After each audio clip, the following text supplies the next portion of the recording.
Nama saya Hilda Febriani. Saya akan melanjutkan sebagai pembicara 5. Di sini ada surat keterlibatan, yaitu peran dan konten. Sekarang telah mempertimbangkan skenario di atas dan konsekuensinya, kita bisa berlatih ke surat perjanjian yang merupakan subjek dari ISA 210, yaitu menyetujui ketentuan perikatan audit. Di sini kami tidak membahas standar ini secara terperinci, tetapi harus membacanya dan merujuk pada contoh surat perikatan audit yang diberikan dalam lampiran pada ISA 210. Kami juga berkomentar di bawah ini, yaitu kepada siapa surat perjanjian ditujukan. Juga surat tersebut harus ditujukan kepada seseorang yang memiliki otoritas manajemen di entitas ISA 210, yaitu merujuk pada mereka yang bertanggung jawab atas tata kelola. Di sini ada tujuan dan ruang lingkup audit. Bagian ini mengidentifikasi laporan keuangan dan menyatakan bahwa audit akan dilakukan dengan tujuan untuk menyatakan pendapat atas laporan tersebut. Ruang lingkup audit berarti apa yang akan dilakukan audit untuk membentuk kesimpulan yang masuk akal selama audit atas laporan keuangan perusahaan. Di sini kami menggunakan istilah pandangan ruang lingkup, yaitu benar dan adil. Jika auditor melakukan audit untuk membentuk pendapat tentang apakah laporan keuangan memberikan pandangan benar dan adil, auditor akan sering melakukan pekerjaan dengan ruang lingkup yang berbeda. Itu misalnya kalau manajemen mencurigai adanya kecurangan yang terjadi di perusahaan dan meminta auditor untuk melakukan investigasi. Itu sifat dan luasnya, yaitu ruang lingkup pekerjaan akan sangat berbeda. Di sini ada tanggung jawab auditor. Tanggung jawab auditor itu ada beberapa. Yang pertama itu ada referensi standar etika yang harus dipatuhi. Yang kedua itu ada penjelasan tentang proses audit termasuk perencanaan, dan referensi ke fakta bahwa audit itu adalah tentang mendapatkan kepastian yang masuk akal apakah laporan keuangan bebas dari salah saji. Yang ketiga itu ada referensi tentang bagaimana audit akan melakukan atau mengikuti ISA, yaitu pemilihan prosedur untuk mendapatkan bukti audit, bahwa prosedur yang dipilih bergantung pada penilaian auditor, yaitu termasuk kebijakan penilaian yang dipilih dan estimasi yang dibuat oleh manajemen. Yang keempat itu ada referensi untuk batasan audit dan kontrol internal, dan bahwa ada risiko yang tidak dapat dihindari dan bahwa beberapa salah saji material meskipun audit direncanakan dan dilakukan dengan benar. Yang kelima itu ada penagihan mengenai pengendalian internal entitas, bahwa auditor tidak akan melaporkan efektivitasnya meskipun mempertimbangkan pengendalian internal yang relevan dengan persiapan laporan keuangan entitas ketika merancang prosedur audit. Dan ada juga pernyataan bahwa auditor akan berkomunikasi dengan manajemen setiap kekurangan dalam pengendalian internal yang menjadi perhatian mereka. Di sini ada tanggung jawab manajemen dan mereka yang bertanggung jawab atas tata kelola.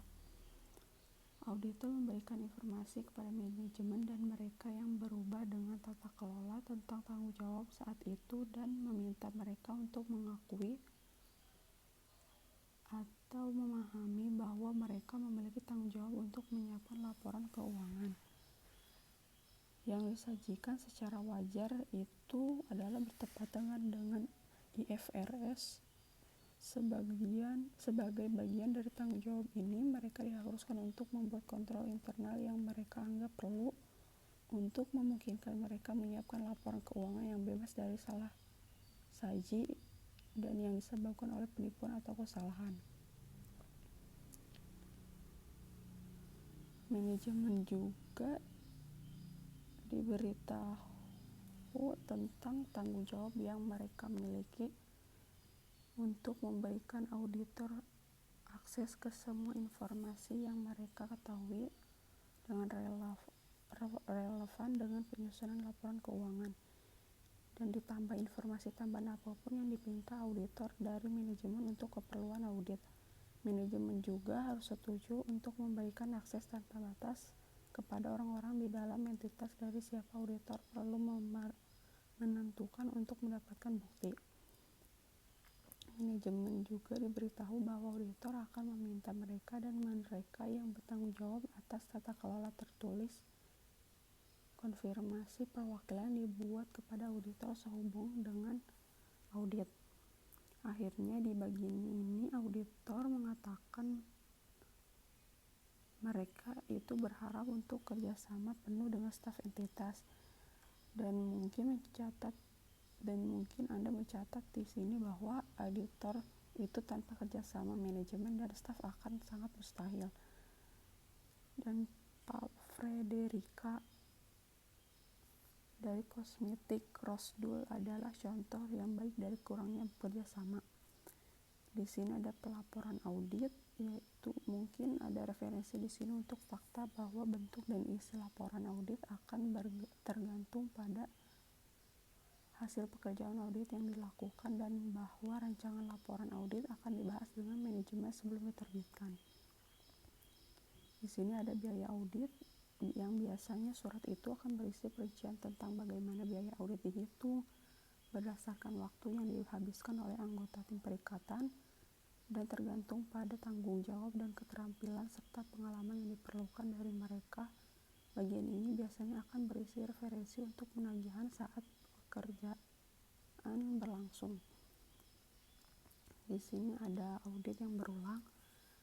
Mungkin ada pernyataan di sini bahwa bentuk-bentuk surat perikatan akan berlaku untuk tahun-tahun sekarang dan yang akan datang sampai keadaan berubah. Auditor dapat membuat surat baru jika keadaan berubah, seperti manajemen baru dalam ukuran dan kompleksitas entitas, atau di mana menjadi jelas bahwa manajemen telah salah memahami tujuan dan ruang lingkup audit.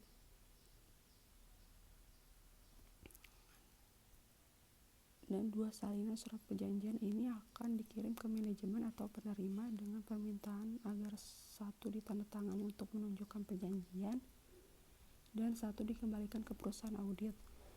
Dan di sini sangat penting bagi manajemen dan auditor untuk menyadari tanggung jawab mereka masing-masing, dan surat keterlibatanlah yang menentukan hubungan antara mereka itu dapat mencegah ketidaksetujuan selanjutnya jika ada kesalahan. Nah, di sini itu ada untuk pembaca di Inggris dan di Irlandia. Contoh, jika Anda merujuk pada contoh surat perikatan audit yang ditetapkan pada lampiran 1 dari ISA 210, Anda akan melihat bahwa itu belum tepat untuk Inggris dan Irlandia. Namun ada sejumlah fitur yang dapat ditemukan dalam surat keterlibatan yang sesuai untuk penggunaan auditor di Inggris dan Irlandia, dan beberapa di antaranya akan dijelaskan di bawah ini. Yang pertama, jika perlu pernyataan bahwa perusahaan audit tidak akan diperlakukan sebagai memiliki pemberitahuan. Itu untuk keperluan tanggung jawab audit kami, informasi yang diberikan kepada anggota perusahaan kami selain yang terlibat dalam audit. Anggota-anggota lain itu mungkin telah bergerak di bidang akuntansi, perpajakan, atau bidang layanan lainnya. Yang kedua itu auditor mungkin juga ingin memasukkan dalam surat pertama pengaturan mengenai perencanaan dan kinerja audit, yang kedua harapan untuk menerima konfirmasi tertulis dari manajemen tentang representasi yang dibuat sehubungan dengan audit. Yang ketiga itu meminta klien untuk mengkonfirmasi ketentuan perjanjian dengan mengakui tanda terima surat perjanjian. Deskripsi surat atau laporan lain yang diharapkan oleh auditor untuk diterbitkan kepada klien. Yang pertama itu pasar jasa dan pasar keuangan kerajaan Inggris bertindak tahun 2000 dan sejumlah tindakan di Republik Irlandia mengharuskan auditor yang diizinkan dalam keadaan tertentu untuk melaporkan langsung ke regulator. Surat perjanjian juga harus menjelaskan hal ini, dan Anda harus mencatat bahwa ISA 250 yaitu Inggris dan Irlandia pada bagian B itu hak dan kewajiban auditor untuk melapor ke regulator di sektor keuangan. Juga mengharuskan auditor untuk melaporkan langsung ke konfirmasi regulator yang menjadi perhatian auditor selama pekerjaan berlangsung. Dilakukan dalam kapasitas auditor sebagai auditor dari entitas yang diatur. Hal-hal yang harus dilaporkan dengan cara ini itu mungkin termasuk dugaan pelanggaran pencucian uang atau juga kegagalan menjaga uang klien terpisah dari uang kotor. Laporan yang semacam ini juga dapat diberikan tanpa memberitahu manajemen meskipun ada persyaratan umum untuk kerahasiaan. Yang kedua, Anda harus menyadari bahwa auditor mungkin merasa perlu untuk melakukan empati terhadap hal-hal tertentu lainnya dalam perikatan, yaitu misalnya perusahaan yang terdaftar itu biasanya mempublikasikan laporan keuangan mereka dan informasi lain tentang perusahaan di internet. Surat penugasan dalam keadaan ini harus menyatakan bahwa direksi harus meminta persetujuan dari auditor sebelum pendapat mereka diumumkan kepada publik di internet. Dan hampir semua perusahaan mengeluarkan penafian dalam laporan audit mereka yang menyatakan itu bahwa laporan tersebut dibuat semata-mata untuk anggota perusahaan sebagai badan dan bahwa mereka tidak akan menerima tanggung jawab kepada siapapun selain perusahaan dan anggota perusahaan sebagai badan. Ada beberapa auditor mungkin merasa bahwa kebijakan ini harus disorot dalam surat perikatan. Yang ketiga, itu surat perikatan juga dapat digunakan untuk menandai tugas auditor sehubungan dengan tata kelola perusahaan. Perhatikan dalam hal ini bahwa ISA 260 atau komunikasi dengan pihak yang bertanggung jawab atas tata kelola itu berisi hal-hal yang harus dikomunikasikan oleh auditor kepada pihak yang bertanggung jawab atas tata kelola entitas. ISA 260 juga melihat komunikasi sebagai proses dua arah yang sangat baik. Kita juga mungkin pada titik ini bahwa jika firma audit menyediakan layanan non-asuransi, sebaiknya dunia menyiapkan surat keterlibatan yang terpisah. Yang itu ada merencanakan penugasan. Untuk memberikan Anda beberapa wawasan, di sini ada studi kasus. Yaitu bayangkan bahwa ini adalah 31 Mei 2015 dan bahwa Anda telah dipanggil ke kantor O2 John Gunn, seorang mitra di perusahaan akuntan profesional.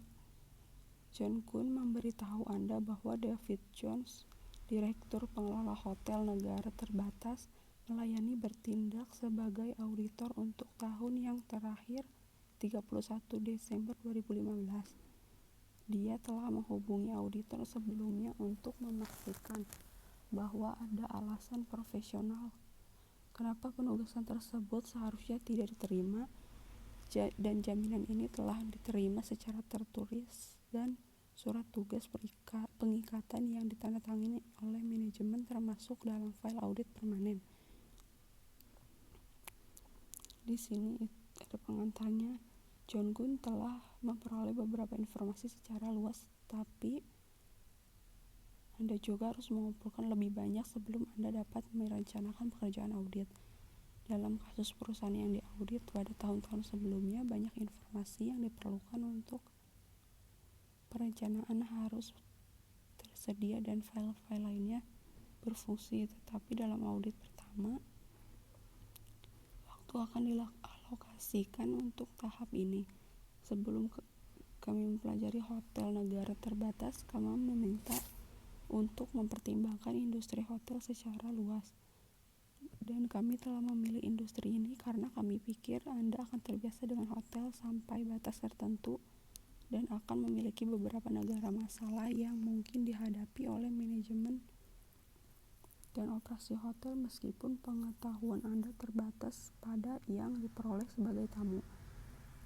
Juga catat hal-hal di sini. Yang pertama, jenis khas hotel.